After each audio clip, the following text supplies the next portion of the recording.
এই অনেকদিন ধরেই তোমাদের একটা কথা বলবো ভাবছিলাম। আগে কি মহারাজ? মন্ত্রী আর গোপালের মধ্যে কে বেশি ভালো সেটা পরীক্ষা নেওয়ার পরিকল্পনা করেছি, এবং যে এই পরীক্ষায় সফল হবে তাকে আমি পুরস্কার দেব।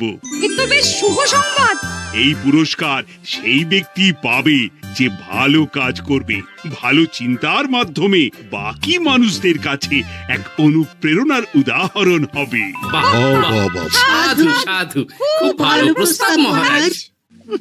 ভালো না ছাই, এটা কোনো পুরস্কার হলো? ছে, ভালো কাজ করা কি চারটিখানি কথা? মহারাজ, একটা অনুরোধ ছিল। তোমার আবার কি অনুরোধ?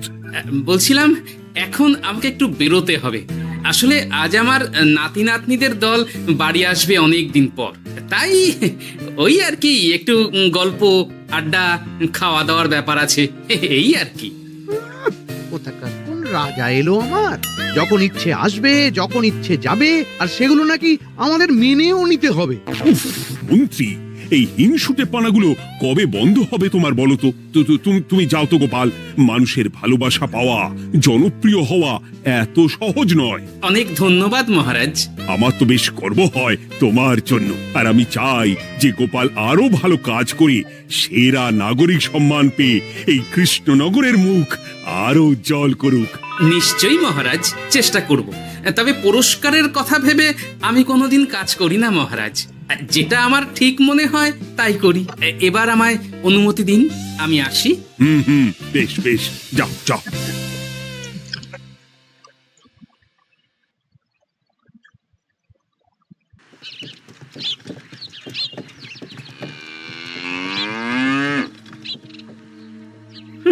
সেরা নাগরিক সম্মান সেটাও নাকি পাবে ওই গোপাল? বাবা, মহারাজের কি আদিক্ষেতা গোপালের প্রতি, দেখেও গা জ্বলে যায়। ও কি একাই আছে নাকি যে বেশি জনপ্রিয়? আমিও হব।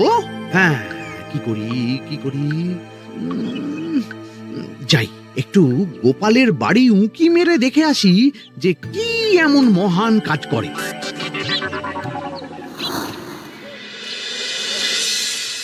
ওদিরা, শরবতটা দারুণ হয়েছে গো। হ্যাঁ, প্রাণটা জুড়িয়ে গেল। আর একটু খাবি নাকি তোরা? না না গিন্নি, বেশি শরবত খেলে বাকি কিছু আর খেতে পারবো না। তুমি বরং ওই তরমুজ, জাম, যা যা ফল এনেছি সব এনে দাও। আচ্ছা আচ্ছা, সেই ভালো। আজকের দিনটা পুরো জমে গেল, মানে কোনো তুলনা হয় না।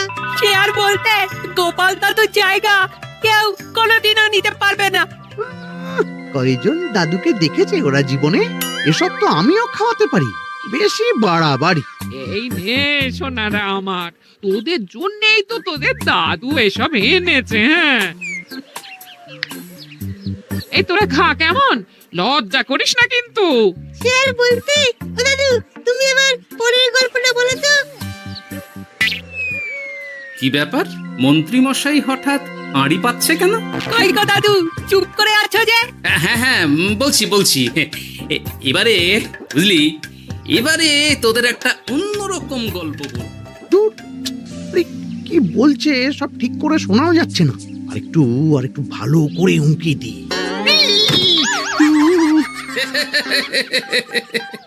কি মন্ত্রী মশাই, ধরা পড়ে গেলেন তো? ওই জন্যই বলে অতি কৌতূহল ভালো নয়। কিসের কৌতূহল শুনি? কিসের কৌতূহল? তুমি কি ভাবছিলে যে আমি আড়ি পাচ্ছিলাম? মোটেই না। আমি একটা দরকারি জিনিস খুঁজতে ভুল করে চলে এসেছি এখানে। হ্যাঁ। আপনি কত ধরনের ভুল করতে পারেন সেসব আমার জানা আছে মন্ত্রী মশাই। এখন আমি সব আপোষ করে নিচ্ছি। এরপর এমন হবে যে লোকে তোমাকে পাপোশ করেও পুজবে না।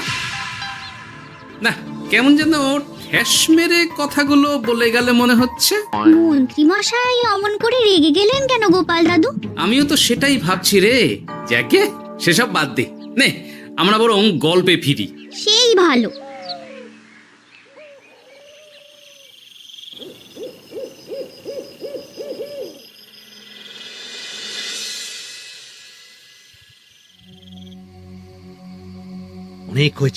অনেক হয়েছে গোপালের গুণগান। এবার থেকে আমিও এমন কিছু করব যাতে আমি গোপালের থেকেও বেশি জনপ্রিয় হই, কিন্তু তার জন্য গোপালের কাজকর্মের ওপর একটু নজর রাখতে হবে।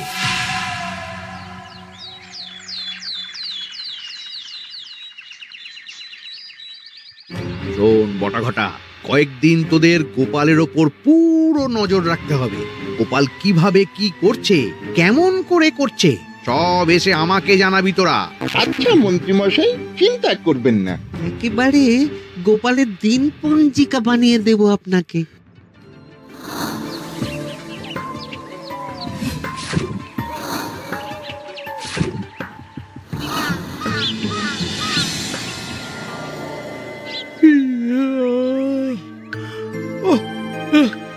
দুপুরের ঘুমটাও একটু ঠিক করে ঘুমোতে দিবি না রে তোরা? কি হয়েছে বল। আগে মন্ত্রীমশাই আপনিই তো বলেছিলেন। ঠিক আছে ওহো, বল কি হয়েছে। দেখে যা বুঝলাম গোপাল বড় উদার, পরোপকারীও। সে কাউকে ঠকায় না, আর নিজেও ঠকে না। হ্যাঁ, সবাই তাকে খুব ভালোবাসে। হয়েছে বুঝেছি, এবার থাম তো। গোপাল পরোপকারী? হাহ, এতদিন ও ছিল, কিন্তু এবার আমার পালা।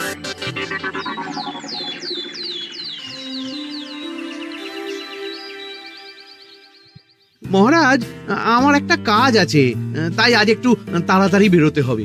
দয়া করে অনুমতি দিন। তোমার আবার আজ কি কাজ আছে? কেন মহারাজ, আমার কি কোনো নিজের কাজ থাকতে পারে না? আপনার যদি আমার উপর কোনো সন্দেহ থাকে, তাহলে আপনি নজর রাখতে পারেন। আহা মন্ত্রী, আমি কি সে কথা বলেছি একবারও? তাহলে এটা যদি গোপাল বলতো, তাহলে কি আপনি ওকে এত প্রশ্ন করতেন? এর মধ্যে আবার আমি আসছি কোথা থেকে? দেখছেন তো মহারাজ, কেমন আগ বাড়িয়ে ঝগড়া করতে আসে। ওহো, ঠিক আছে মন্ত্রী, তুমি যাও। ও কি, আবার কি হলো? প্রণাম করছো কেন? এই ভালো কাজ শুরু করার আগে আপনার আশীর্বাদ নিয়ে নিলাম মহারাজ।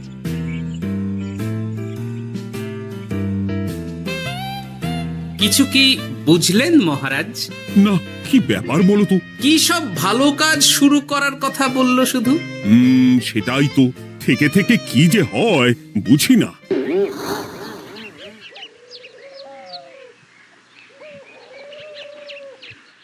তা বলেছিলাম, সব মনে আছে তো?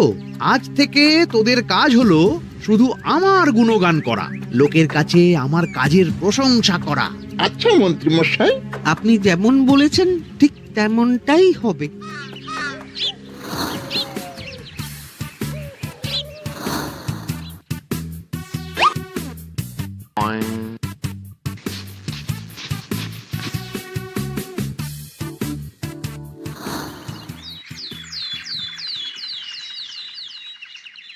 সত্যি কথা, মন্ত্রী মশাইয়ের মতো আর ভালো মানুষ হয় না। ওনার মন অনেক বড়। সে আর বলতে। বরাবরই তো খুব বড় মাপের মানুষ। আরে আরে গোপাল দাদা, আরে কোথায় চললে? এই রাজসভায়। ও মা, তাহলে তো তোমার সাথে মন্ত্রী মশাইয়েরও দেখা হবে। হবে বই কি? বাহ বাহ বাহ বাহ, তাহলে তুমি একটু ওনাকে আমার গিন্নির তরফ থেকে ধন্যবাদ জানিয়ে দিও। গতকাল উনি আমাদের অনেক সাহায্য করেছিলেন কি না? সাহায্য? মন্ত্রী মশাই? আচ্ছা, ঠিক আছে।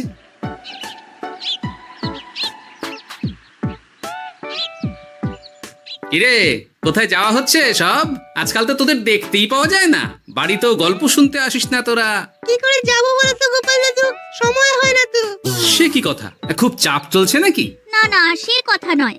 আসলে মন্ত্রী মশাইয়ের বাড়িতে একবার ঢুকলে খাওয়া দাওয়া গল্প খেলা সবকিছু সেরে বেরোতে বেরোতেই অনেক দেরি হয়ে যায়, তাই আর তোমার বাড়িতে যাওয়ার সময় হয় না। মন্ত্রী মশাইয়ের বাড়ি? ও, মন্ত্রী মশাই মনে হয় ভালোই সবার মনে জায়গা করে নিচ্ছে। যাকে ভালো কথা, সবার ভালো হলেই ভালো। তা মন্ত্রী, চারপাশ থেকে তো তোমার নামে বেশ ভালো ভালো কথাই শুনছি। খুব ভালো। এইভাবেই মানুষের পাশে থাকো সব সময়। এখন তো গোপালের থেকেও সবার মুখে তোমার নামই আগে আসে। বেশ হয়েছে, এটাই তো চাইছিলাম। গোপালকে ছাপিয়ে গেল মন্ত্রীর কাজ, সকলের মুখে তাই ওর নাম আজ। ও কি গোপাল, তুমি এত চুপচাপ কেন? সবাই এখন আমায় বেশি ভালোবাসে, এতে কি তোমার কোনো অসুবিধা হচ্ছে গোপাল? অসুবিধা? কি যে বলেন মন্ত্রী মশাই, এটা তো খুব ভালো কথা। তবে কি বলুন তো, মানুষ যত তাড়াতাড়ি মাথায় তোলে, কিছু হলে ঠিক তত তাড়াতাড়ি মাথা থেকে নামিয়ে দেয়। মানে কি বলতে চাইছো? না তেমন কিছু না, ওই নিজের জায়গাটা ধরে রাখাটাই আসল। সত্যি কথা বলেছো গোপাল, এক দুদিনে রাতারাতি কিছু অর্জন করা যায় না।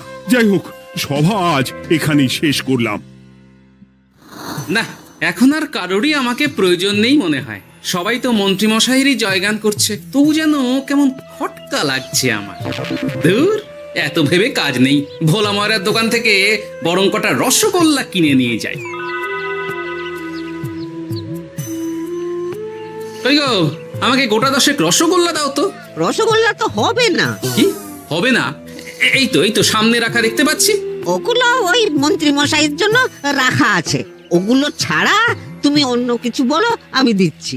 না থাক, কিছু লাগবে না।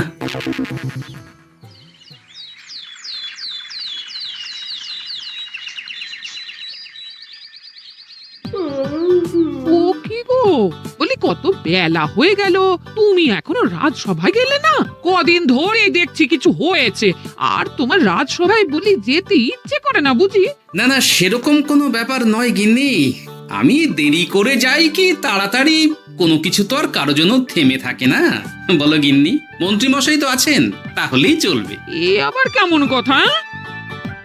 কিছু না, আমি বেরোলাম।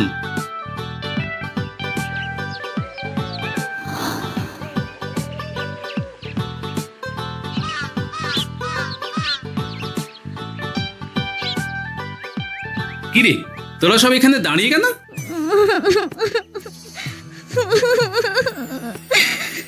আমরা সব পরীক্ষায় শূন্য পেয়েছি, তাই আমাদের শাস্তি দিয়েছে। আসলে আমরা এতদিন কোনো পড়াশোনা করিনি তো বাড়িতে, পুরো সময়টা শুধু ওই মন্ত্রী মশাইয়ের বাড়িতে মজা করে কাটিয়েছি, তাই এমন হয়েছে। তা নিজের ভুলটা যে বুঝতে পেরেছিস, এটাই অনেক। এই কারণেই বলে নিজের কাজ নিজেকেই করতে হয়, বুঝলি? এরপর মন দিয়ে পড়াশোনা করবি, সব ঠিক হয়ে যাবে।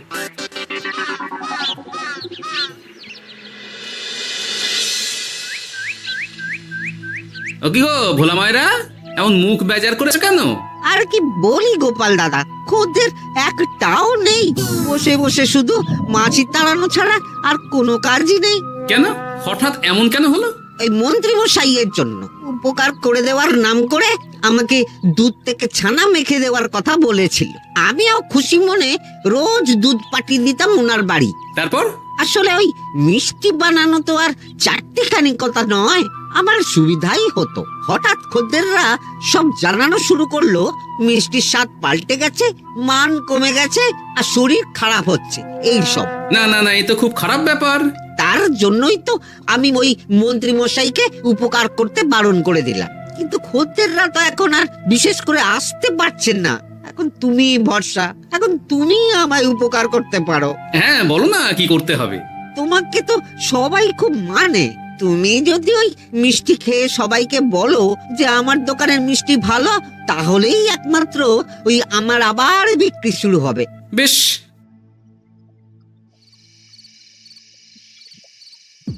শোনো শোনো, তোমাকে না একটা কথা বলার আছে। কি কথা? তুমি ভালো মানুষই করছো, তাতে তোমার লাভ, আমার কি লাভ আছে তাতে? মানে তোমার আবার কি চাই? সোনার গয়না, আমার একটা নতুন সোনার হার চাই। হ্যাঁ, না দিলে কিন্তু আমি চলে যাব। ওই দেখো, আচ্ছা ঠিক আছে ঠিক আছে, দেবো। ও মা, তাই? সত্যি তুমি খুব খুব ভালো। আমি তোমাকে যতটা কিপটে ভাবতাম, তুমি ততটাও কিপটে না। না গিন্নি, তোমার গয়না আমি গড়াবো, কিন্তু খরচ আমি করব না। যাকে বলে মাছের তেলে মাছ ভাজা। সে আবার কি করে সম্ভব? তুমি দেখোই না।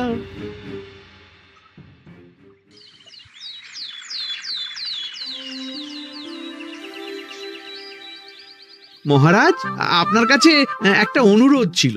হ্যাঁ বলো না। এই আগামী সপ্তাহে আমি সকলকে বিনামূল্যে বস্ত্র ও খাদ্য সামগ্রী বিতরণ করতে চাই। আর তার জন্য আমার ইচ্ছা যে আপনি সেখানে প্রধান অতিথি হয়ে আসুন। বাহ বাহ বাহ, এ তো ভারী উত্তম প্রস্তাব, নিশ্চয়ই যাব।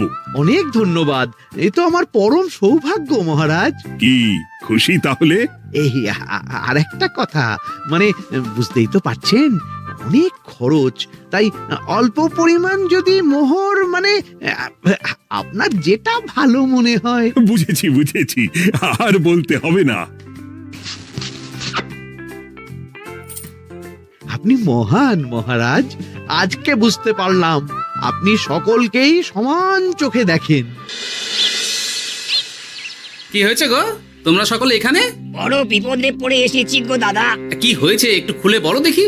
মন্ত্রী মশাইয়ের অতি উপকারের ঠেলায় আমাদের সকলেরই বড় সমস্যা দেখা দিয়েছে।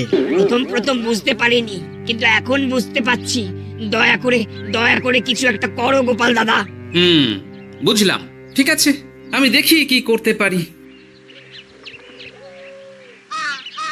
যা বুঝছি, কিছু একটা করে মন্ত্রীমশাইয়ের উপকার থেকে সকলকে বাঁচাতেই হবে, কিন্তু কি করি পেয়েছি উপায়। সামনেই বস্ত্র ও খাদ্য সামগ্রী বিতরণের অনুষ্ঠান করবে বলেছে না, ওটাতেই কিছু একটা করতে হবে। যা বললাম তাহলে বুঝলি তো? ভালো করে মন্ত্রীর উপর নজর রেখে আমাকে সবটা জানা। হ্যাঁ গোপাল দাদু, কোনো চিন্তা করো না, মন্ত্রী মশাইয়ের আসল রূপ সামনে আসবেই।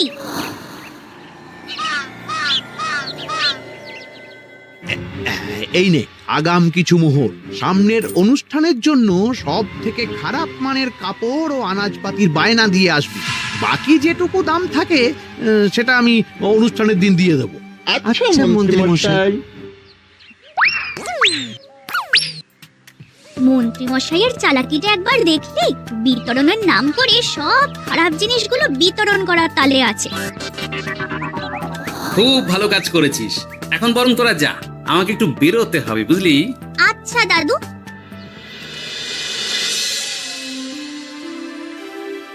তুমি সত্যি বলছো গোপাল? এত বড় বিশ্বাসঘাতকতা! আমার থেকে মোহর নিয়ে, আমার হাত থেকে উপহার নিয়ে আমার প্রজাদেরই ঠকানো। এখনই তাহলে ওই মন্ত্রীকে ডেকে এনে শাস্তি দেওয়া হোক। না মহারাজ, মন্ত্রী মশাই যে শুধু আপনাকে ঠকিয়েছে তা নয়, মানুষের ভালোবাসারও দাম রাখেনি। সবকিছু সবার সামনে হোক। মন্ত্রী মশাইকে কি করে ফাঁদে ফেলতে হয় সে ব্যবস্থা আমি করে ফেলেছি মহারাজ।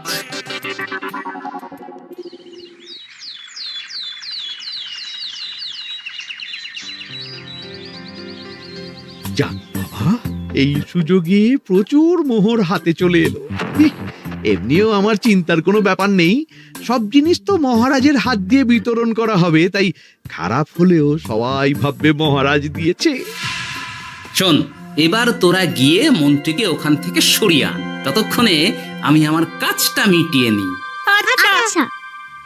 মন্ত্রী মশাই, শিগগিরই চলুন আমাদের সাথে, মহারাজ আপনাকে ডাকছেন ওই গাছতলার ওখানে। এখন? হ্যাঁ, মহারাজ তো আপনার উপর খুব খুশি, তাই দেখে মনে হলো কোনো একটা উপহার দেবেন আপনাকে। তাই নাকি? বটেই তো, আমি এক্ষুনি যাচ্ছি। এবারে জমবে মজা।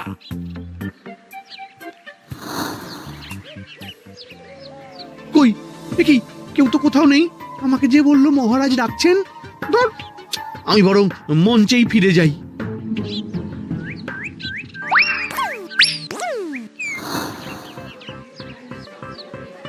মন্ত্রী মশাই, আমরা চলে এসেছি। আপনি বলেছিলেন আজকে আমাদের পাওনা মিটিয়ে দেবেন। আপনার কথা মতো সবচেয়ে উৎকৃষ্ট মানের কাপড় আমি দিয়েছি। হ্যাঁ মন্ত্রী মশাই, আমিও একদম ওই টাটকা শাকসবজি, মাছ, মিষ্টি সব দিয়ে থলি ভরিয়ে দিয়েছি। এবার দামটা মিটিয়ে দিন।